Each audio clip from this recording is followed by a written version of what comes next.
First of all, thank you. And I was just telling Coach Martin, when we got off the plane yesterday and that weather was going sideways, and I didn't get to finish there, I would have gladly invited you guys to come on up. We could have played at our place. So, but no, we are thrilled to be here, and I've fielded a ton of questions this week about our thoughts on coming down in one of the most storied programs in college baseball, and really the term that comes to mind for me was very simple. We're excited. We're excited for the opportunity. If you followed anything with regard to our program this year, every step we take, every game we play, every pitch that we make past this time is history for our program. We've never advanced beyond a regional format, and I just commented the other day, it kind of dawned on me as I was hitting ground balls yesterday to our guys. I said, geez, we've never practiced this long before. I'm usually off recruiting at an event somewhere. So we're happy to be here. We're thrilled to be here. We think it's a great challenge, and I'm well aware of all the the home records and all that stuff going on. But I think it goes without saying, and I expect to be a good weekend of baseball. Our guys aren't satisfied. I mean, we've set out to one goal in mind, and that's to get to Omaha and do some damage in Omaha. And I think our guys have a great mindset on that. And so when I say we're happy to be here, I want to qualify that in a very respectful way. But we are going to compete like we've competed all year, and look at this as a wonderful challenge, but a wonderful opportunity, and hopefully we can give college baseball fans a good show this weekend. Any questions, please? To get it out of the way, Ty, I think, was just announced as head coach of Cincinnati. What's that mean to see him get a job, and are you concerned about it being any kind of distraction? We don't have distractions in our program. No, and I just saw just recently that it was made official by Cincinnati, and actually found out earlier today. But just thrilled for him. I think it's a wonderful time. My father-in-law was a longtime athletic director. And I always remember something he said, there's never good timing when it comes to taking jobs or anything like that. And so and I'm sure Coach Martin would echo my sentiments, you're always encouraging your guys to look on, and you're never going to hold them back from an opportunity. So there's no bad timing. It's not a distraction. I can tell you with 100% certainty that Coach Neal's focus is on the remainder of this season, and even kind of drafting the words that we'll in his press release that he will be he may be University of Cincinnati's baseball coach in name today and all of that, but he's still the Indiana University pitching coach and going to carry out his duties the remainder of the way. And and he's excited about that, because I think, plain and simple, we all coach in this profession, and players in this profession get to this point. You want to be in the College World Series and have a chance to play for a national championship. So in the words of Coach Neal, he's not going to let some silly job get in the way of that. So no, he's excited about it. We're happy for him. Could not be happier for him. He's deserving. University of Cincinnati is going to get a great baseball coach, I can tell you that much. But he's on staff with us, until we finish this thing out, whenever that may be. Okay. Was it a tough decision with who you're going to start on Saturday, or take us through that? I always have to. I've had this week so screwed up because I'm always used to saying Friday starter. Not really. We feel like, statistically, you look at Slager's numbers are probably better, but there's so much that goes into decisions on who you start, whether it be controlling the running game, matchups, things like that. I'm not too hung up on who are one or two, or who gets the first one or who gets the second one. Bottom line is, your first two starters are going to face a formidable opponent either one of those days, and to me it doesn't really make a difference which one it was. It's just, Joey has been a Friday guy for us for 2.5 years. He's a very competitive kid, a tough kid, love his mindset. So, we just ran him out there. What do you think of the guy you're going up against, Luke Weaver? I've watched a little bit. I've seen some of the televised stuff, and his numbers are outstanding. He's good. He's really good. Got to get it turned up a little bit, get those hands started a little bit earlier. But the good part about I think our schedule this year, we faced, I thought, the kid at Florida, Crawford, is very, very similar in terms of stuff, velocity-wise, maybe not body stature, things like that. But we faced, and it's leaving me now, the young man at Louisville, very similar. Someone help me here if you can. The first game, but the mid-90s, the good breaking ball. So it's not stuff we haven't seen, but we know you're not going to get a lot of opportunities off of a kid like or a pitcher like that. But we just hope that we can capitalize on that, and hopefully it leaves one up here and there. So you feel like you have to start the offense early? Rephrase the question. Start, I guess, getting hits off of him early to really start rattling him? Well, I hope. Any pitcher, you want to go out there and get your offense going. I don't, and I'll say it now, we're not going to try to be somebody we're not. If we come in here and, and our philosophy is held pretty true all year. We think we've got a pretty good offensive lineup. We think we throw the ball pretty well. We're not going to try to do anything differently, so to speak. I think when you start doing that's when you get in trouble. So our philosophy has been, will be, we're going to come in to Florida State, we're going to be Indiana, and at the end of the day, it's either good enough or it's not. And if it's not, so be it. So we're not going to change. And yeah, I'd love to get some hits early. That'd be fantastic. Coach, how much did that trip to Gainesville do for you guys early? I thought it was good from a psychological standpoint, maybe more with the younger kids, because you're always battling this thing when you're in the North, particularly in the Big Ten, the perception of baseball that we play. And I won't use this podium today to say that it's good baseball. I understand, why those things are said, but what I think gets lost in that is all the things that have to be, weather, early travel, all of that stuff. But that series in particular, it was interesting because we had a lot of kids that played in the Cape this year, and a lot of those kids, in fact, all of our guys that played in the Cape were in the championship series and actually the championship game. So they were pretty confident. What it was good for me is to show some of our younger guys, because you heard our veterans saying, well, yeah, this guy was out there and this guy. And I think it just showed them, you just play baseball, be who you are, don't get caught up in what the other uniform says, all those things. Just play. If you're good, you're good. And but when we came out of that series, I could tell a little bit that, I know Coach has been saying it, and I know Schwarber and Travis have been saying it, but now we see. But it was a good series. It was a good grow-up series, because anytime you went on the road, which we had to do a lot this year, you're happy about that. But I think it helped us. Speaking of that, obviously going to Louisville as well, that was another turning point series, so to speak, for you guys. What did those series do for you, playing the Louisvilles, playing the Floridas, Illinois as well? Mm-hmm.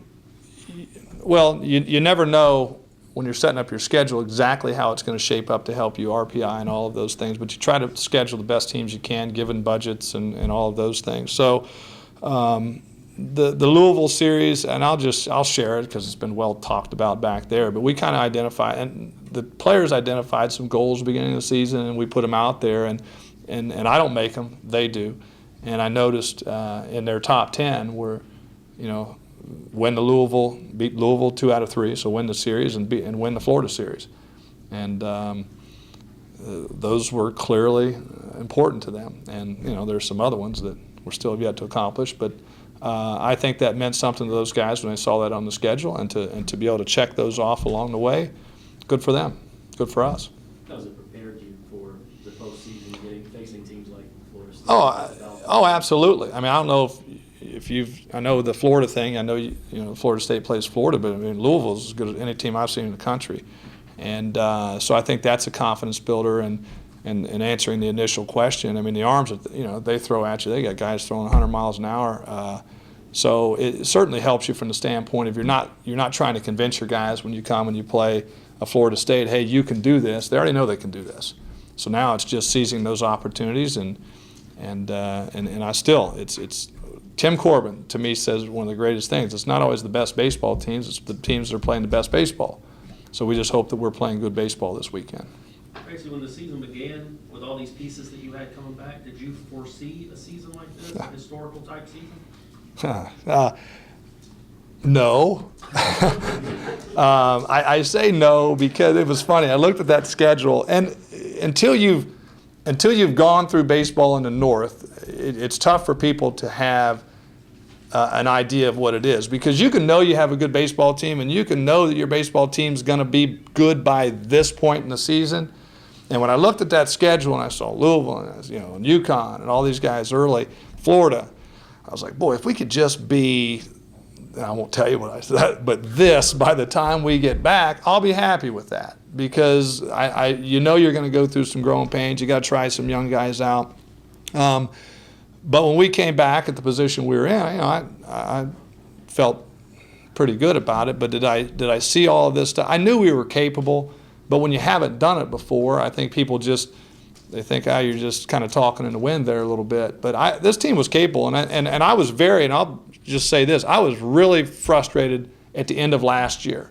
Because we had a lot of the guys that make up the nucleus of our team now are sophomores. Schwarber, Travis, been hitting the middle of the order. And I said it at the time. We lost to Purdue, had a fantastic year up in our neck of the woods last year.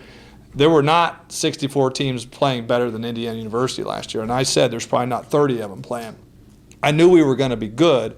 I just didn't know how long it was going to take us. I always say get our sea legs, because we're living in airplanes and hotels and buses for the first 20, 25 games of our season, which is tough to do. But I think it prepares you for stuff like this. Coach, you're looking forward to seeing how your guys respond to the stage and the atmosphere and the crowds they'll see this weekend? Yeah. I mean, it's a super regional. And I mean this in absolutely zero disrespect to Florida State. I mean, but the crowd piece of it, this has been the interesting piece for me, at least, is the investment in facilities of all the programs around the country. And I can remember bringing a program in here, I can't remember, 2007, I think it was, and those guys were wide-eyed and whatever. But the truth of the matter is, I mean, we've, with Nebraska joining the league and what is it, the Animals? I think we have the Animals here. Is that what they're called? We don't have any Animals. But we've played in some pretty hostile environments. And I don't want to get into rating which one is better or which one is worse, but the simple message with our guys, and really as a competitor, if honestly, if you're as a player or you're as a coach, you're worrying about the environment, you're probably not focused on what you should be, which is the baseball game. But I think our guys are going to enjoy it. I think they're going to see it as a fun atmosphere to play in. I had a question today by someone. We were talking about the Big Ten tournament. We played in an unbelievable facility, Target Field. The one thing we were missing was an environment. I think kids would rather play in an environment than a top-notch, beautiful facility. I could be wrong. So I think our guys are excited to play where there's going to be some electricity and some fun. But in terms of am I going to do anything to prepare them or get them ready? We've already done that. I mean, we've been playing for our season in the Nebraska. That series was huge. They had nice big crowds there. We're playing. We're tied at first going into that series. The Ohio State weekend, they get 5,000-6,000 people there. We're playing for a Big Ten championship. So we've been doing it the last few weeks. Whether it's the same as here, I don't know. But if my guys are worried about that, we're going to have, I may not start them. So. How much have you studied their lineup at this point, and what's most important, I guess, for Joey tomorrow? Throwing strikes. I mean, as a baseball fan, college baseball fan, you've watched what's been going on here for a number of years, and I'm not dating you, right? I just respect. I've grown up watching this, but what I really appreciate with coaches' teams is they're very disciplined at the plate. I mean, if you get in there and you start walking people and stuff like that, and I know it's philosophically that's a big part of what they do, of being disciplined, and they have they'll walk a lot. So it's key to Joey not to walk people.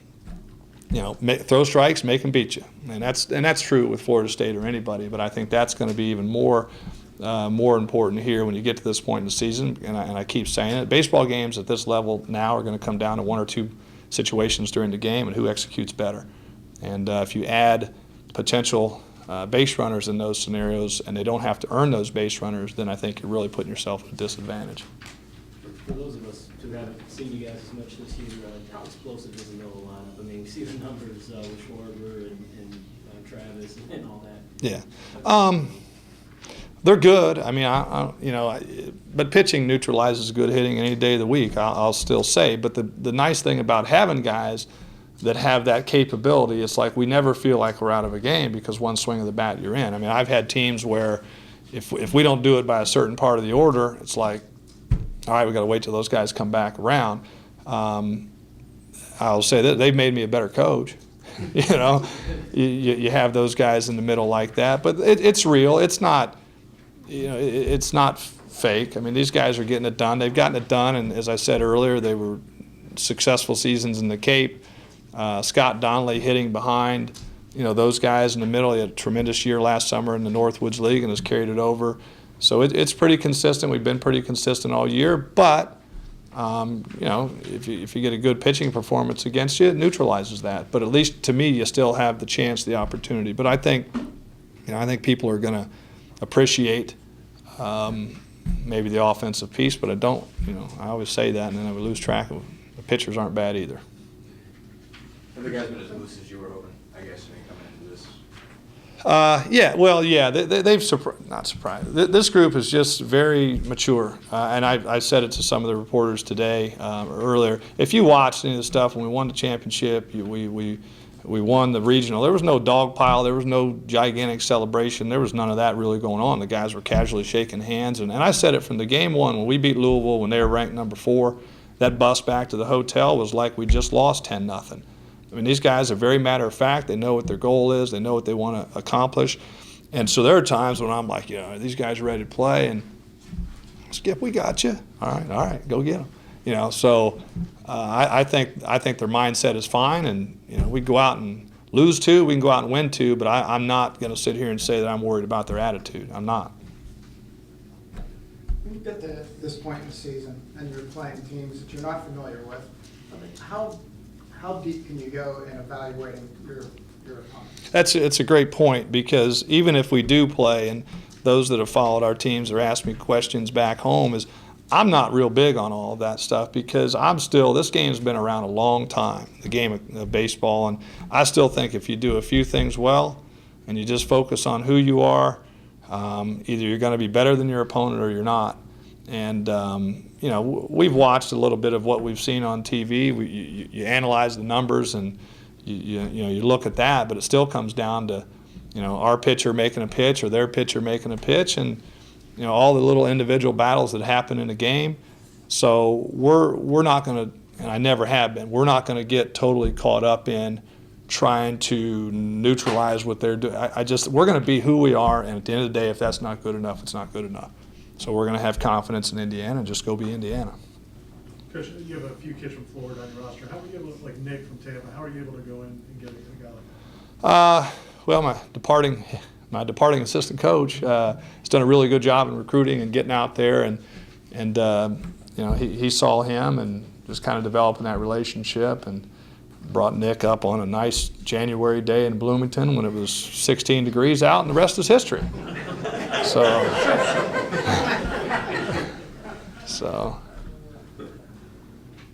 Real quick, because you brought it back to Ty, I guess how important has he been in building this thing, and how do you replace a guy like that? Oh, I think it's very important. I mean, all the guys on the staff are important. Ty's a kind of a unique bird because he played for me when I was at Miami. He coached with me at Miami. I brought him when I got the job here at Indiana. He knows me. I know him.